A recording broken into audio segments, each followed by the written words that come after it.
നമസ്കാരം. 2000 subscribers, doctor Douglas കെയുടെ YouTube channel. A small starting, big dream. ദൈവത്തോട് നന്ദി പറഞ്ഞുകൊണ്ട് തുടങ്ങാം ഇന്നത്തെ ഈ മെസ്സേജ്. 2000 സബ്സ്ക്രൈബേഴ്സിനെ തന്ന എൻ്റെ പ്രിയപ്പെട്ട വ്യൂവേഴ്സ്, സബ്സ്ക്രൈബേഴ്സ്, ഞാൻ നിങ്ങളോടൊരു നന്ദി പറഞ്ഞാൽ അത് വെറും ഫോർമാലിറ്റി ആയി. നന്ദിയേക്കാൾ ഉപരി എനിക്ക് നിങ്ങളോട് പറയാനുള്ളത്, ഏകദേശം 4 വർഷങ്ങൾക്ക് മുമ്പ് തുടങ്ങിയ ഒരു ചാനൽ 40 വീഡിയോ ദിവസവും സൈക്കോളജിക്കൽ വീഡിയോ ഇട്ട് അത് അവസാനിക്കുന്ന സമയത്ത് 500 സബ്സ്ക്രൈബേഴ്സ് മാത്രമേ ഉണ്ടായിരുന്നുള്ളൂ. അവിടെ നിന്നും 4 വർഷം ഒന്നും ചെയ്യാതിരുന്നു. പ്രിയപ്പെട്ട ചിലരൊക്കെ പ്രോത്സാഹിപ്പിച്ചു, ചെയ്യുന്നില്ലേ, എവിടെയോ ഒരു മടി. നഷ്ടപ്പെടുത്തിയ ആ 4 വർഷങ്ങൾ ഓർത്ത് ഇന്ന് ഞാൻ ദുഃഖിക്കുന്നില്ല. മറ്റു പല കാര്യങ്ങളും ചെയ്യുന്ന തിരക്കുകൾക്കിടയിൽ ഈ ചാനലിൻ്റെ കാര്യം ഞാൻ മറന്നുപോയി. എവിടെയോ വീണ്ടും ഈ ചാനൽ തുടങ്ങുവാൻ ദൈവം തോന്നിച്ചു. അതൊരു പക്ഷേ ഓർമ്മകളുടെ തീരത്ത് എന്ന എൻ്റെ മൂവി ഞാൻ ചെയ്തുകൊണ്ടിരിക്കുമ്പോൾ അത് ഡോക്ടർ ഡഗ്ലസ് കെയുടെ ചാനൽ ചെയ്യണം എന്നൊരാഗ്രഹം മനസ്സിൽ തോന്നിയത് കൊണ്ടാകാം. പലരും നിരുത്സാഹപ്പെടുത്തിയിട്ടുണ്ട്. കാരണം വേറൊരു ചാനലുണ്ട്, അപ്പോൾ അതിൽ ചെയ്താൽ പോരെ എന്നൊക്കെ പറഞ്ഞു. പക്ഷേ 2 ചാനൽ ഒരേ സമയം മുന്നോട്ട് കൊണ്ടുപോകുന്ന പാടോർത്ത് ഡോക്ടർ ഡഗ്ലസ് കെയുടെ ചാനലിൽ ഇത് തുടങ്ങുകയാണ് ചെയ്തത്.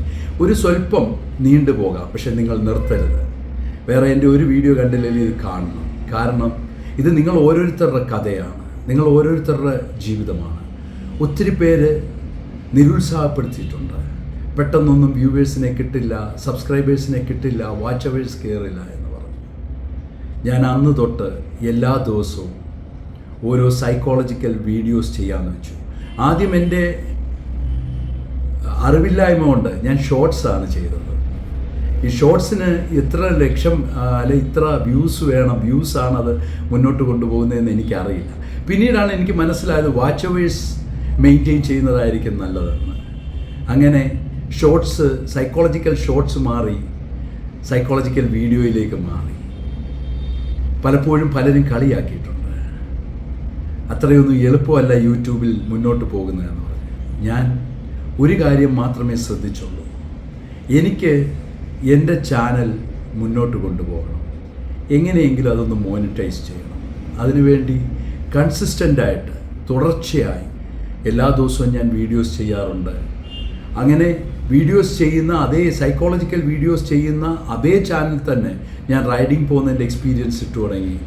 അതേ ചാനൽ തന്നെ ഞാൻ എൻ്റർടൈൻമെൻറ്റ് വിങ് സ്റ്റാർട്ട് ചെയ്തു. ഇതെല്ലാം ചെയ്യാൻ പോയപ്പോൾ ഒരേ ചാനലിൽ പലതും ചെയ്യുമ്പോൾ അത് മുന്നോട്ട് പോകില്ല എന്ന് പറഞ്ഞു.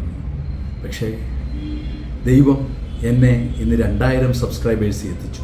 ഇതൊരു വലിയ സംഖ്യയൊന്നുമല്ല, പക്ഷേ 4-5 മാസം 5-6 മാസം കൊണ്ട് 2000 സബ്സ്ക്രൈബേഴ്സിൽ എത്തി നിൽക്കുമെങ്കിൽ അതൊരു ചെറിയ സംഭവമല്ല. ഒരു ചെറിയ തുടക്കം വലിയൊരു വിജയത്തിലേക്കുള്ള മുന്നോട്ടുള്ള യാത്രയാണെന്ന് ഞാൻ ഈ അവസരത്തിൽ വിശ്വസിക്കുകയാണ്. ഞാൻ നിങ്ങളോടൊരു നന്ദി പറയുമ്പോൾ തീരുന്നത് ഒരു ഫോർമാലിറ്റിയാണ്, വെറുതെ പറഞ്ഞു എന്നാവും. അതേസമയം ഞാൻ ഈ നിമിഷം ഇവിടെ നിൽക്കുമ്പോൾ എനിക്ക് തോന്നുന്നത്, എനിക്ക് ലൈക്ക് തന്ന ഒരാൾ, എന്നെ ഷെയർ ചെയ്ത ഒരാൾ, എന്നെ സബ്സ്ക്രൈബ് ചെയ്ത ഒരാൾ, എന്നെ സപ്പോർട്ട് ചെയ്ത ഒരാൾ, ഇതൊന്നുമില്ലാതെ എന്നോട് മിണ്ടാതെ എന്നെ സപ്പോർട്ട് ചെയ്തവർ, ഇതൊന്നുമില്ലാതെ എനിക്ക് വേണ്ടി പ്രാർത്ഥിച്ചവർ, ഒരു ബന്ധവുമില്ലാത്ത എൻ്റെ സ്റ്റാറ്റസുകളും എൻ്റെ ചാനലിലെ കാര്യങ്ങളും ഷെയർ ചെയ്തവർ, ഇതിനകത്ത് എന്തെങ്കിലും പോരായ്മയുണ്ടെങ്കിൽ അതിങ്ങനെ ചെയ്താൽ മതി എന്ന് നിർദ്ദേശിച്ചവർ, എത്ര പേരോട് ഞാൻ നന്ദി പറയണം? ഈ നന്ദി പറഞ്ഞാൽ തീരുന്നതാണ്? ഒരിക്കലുമല്ല. ഓരോ ചെറിയ തുടക്കവും വൻ വിജയത്തിലേക്ക് മുന്നോട്ട് പോകുമെന്നതിൻ്റെ ഏറ്റവും വലിയ തെളിവാണിത്. ഞാൻ കഴിഞ്ഞ ഒരു വീഡിയോയിൽ പറയുകയുണ്ടായി, എൻ്റെ ഷോർട്ട് ഫിലിമിന് വേണ്ടി ഞാൻ ഒരു കൊമ്പൻ മീശ വെച്ച് വന്നു. ഞാനത് എൻ്റെ ഓഡിയൻസിൻ്റെ മുമ്പിൽ വന്നു. ഞാൻ മടിച്ചു നിന്നില്ല, ഇമേജ് നോക്കിയില്ല. അവരത് സ്വീകരിച്ചു 2 കൈ കൊണ്ട്. അതിനുശേഷം എനിക്ക് സബ്സ്ക്രൈബേഴ്സ് കൂടി. ഞാൻ ക്ലീൻ ഷേവിൽ വന്നു. അതിന് ആ സമയവും എനിക്ക് സബ്സ്ക്രൈബേഴ്സ് കൂടി. അന്ന് എനിക്ക് മനസ്സിലായത്, നമ്മൾ സംസാരിക്കുമ്പോൾ, നമ്മൾ പറയുമ്പോൾ ജെനുവിനായിട്ട് പറയുകയാണെങ്കിൽ അത് അക്സെപ്റ്റ് ചെയ്യാൻ കഴിവുള്ള നല്ല ഒരു സമൂഹമാണ് മലയാളി സമൂഹം. അവർ നല്ലതിൻ്റെ കൂടെ നിൽക്കും. ഒരു കാലത്തും അവർ അത് കൈവിടില്ല. എൻ്റെ വിശ്വാസമാണ് ഈ ചാനൽ മുന്നോട്ട് പോകുമെന്നത്. ആ വിശ്വാസം എന്നെ മുന്നോട്ട് കൊണ്ടുപോയതും അത് നിലയുയർത്തി അത് ഉറപ്പിച്ചതും എൻ്റെ പ്രിയപ്പെട്ട വ്യൂവേഴ്സും സബ്സ്ക്രൈബേഴ്സുമാണ്. അവരോട് നന്ദിയല്ല ഞാൻ പറയുന്നത്, എൻ്റെ സ്നേഹമാണ് ഞാൻ അവർക്ക് തിരിച്ചു നൽകുന്നത്. കൂടുതൽ എന്നെ ഉത്തരവാദിത്തത്തിലേക്ക് നയിക്കുകയാണ് ഈ നിമിഷം. കൂടുതൽ മുന്നോട്ട് പോകാൻ നയിക്കുകയാണ് എന്നെ. നിങ്ങളോട് ഞാൻ എന്നും കടപ്പെട്ടിരിക്കും. അതാണ് ഞാൻ പറയാൻ ഉദ്ദേശിക്കുന്നത്. നന്ദി പറയുകയല്ല, ഞാൻ നിങ്ങളോടെന്നും കടപ്പെട്ടിരിക്കും. ഡോക്ടർ ഡഗ്ലസ് കെ എന്ന ഈ ചാനൽ ഇതുവരെ എത്തിയെങ്കിൽ അത് നിങ്ങളാണ് എത്തിച്ചത്. നിങ്ങളുടെ വിജയമാണ് ഒരു സാധാരണ ചാനലിനെ ഈ നിലയിലേക്ക് മാറ്റിക്കൊണ്ട് പോകുന്നത്. അധികം താമസിയാതെ മോണിറ്റൈസ് ചെയ്യാൻ പറ്റും. 2000 ഒരു ചെറിയ നമ്പറായിരിക്കാം, ഒരു ചെറിയ തുടക്കമായിരിക്കാം. അത് ചിലപ്പോൾ 20,000-ൽ എത്തിയെന്ന് വരും. മുന്നോട്ട് പോകുവാൻ ദൈവം അനുഗ്രഹിക്കട്ടെ.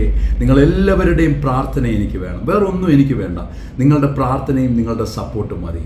വീണ്ടും നമുക്ക് മുന്നോട്ട് പോകാം. ചെറിയ ചെറിയ സാധാരണക്കാർക്ക് വേണ്ടിയുള്ള സൈക്കോളജിക്കൽ വീഡിയോ, സാധാരണക്കാർക്ക് വേണ്ടിയുള്ള മെസ്സേജുകൾ, സാധാരണ സംഭവങ്ങൾ, സാധാരണക്കാർക്ക് വേണ്ടിയുള്ള ഷോർട്ട് ഫിലിം, സാധാരണക്കാർക്ക് വേണ്ടിയുള്ള സിനിമകൾ, ഇതെല്ലാം നിറയുവാൻ ഈ ചാനലിന് കഴിയുവാൻ നിങ്ങൾ പ്രാർത്ഥിക്കുക. നിങ്ങളുടെ സപ്പോർട്ട് വീണ്ടും വേണം. നിങ്ങൾ കൂടെ ഉണ്ടെങ്കിൽ എനിക്ക് മുന്നോട്ട് പോകാൻ ഒരു പേടിയുമില്ല. അതിന് രക്തബന്ധം വേണമെന്നില്ല, സ്നേഹബന്ധം മതി. തീർച്ചയായും നിങ്ങളോട് ഞാൻ എങ്ങനെ നന്ദി പറയണമെന്ന് എനിക്കറിയില്ല. എൻ്റെ ഹൃദയത്തിൽ തൊട്ട് നന്ദി എന്ന വാക്കല്ല. ഡോക്ടർ ഡഗ്ലസ് കെയുടെ യൂട്യൂബ് ചാനൽ വീണ്ടും നിങ്ങളോടൊപ്പം കാണും. നിങ്ങളും എന്നോടൊപ്പം കാണും. വീണ്ടും ഒരു മനഃശാസ്ത്ര യാത്രയിലൂടെ നമുക്ക് നാളെ കാണാം. ഞാൻ doctor Douglas K. Thank you.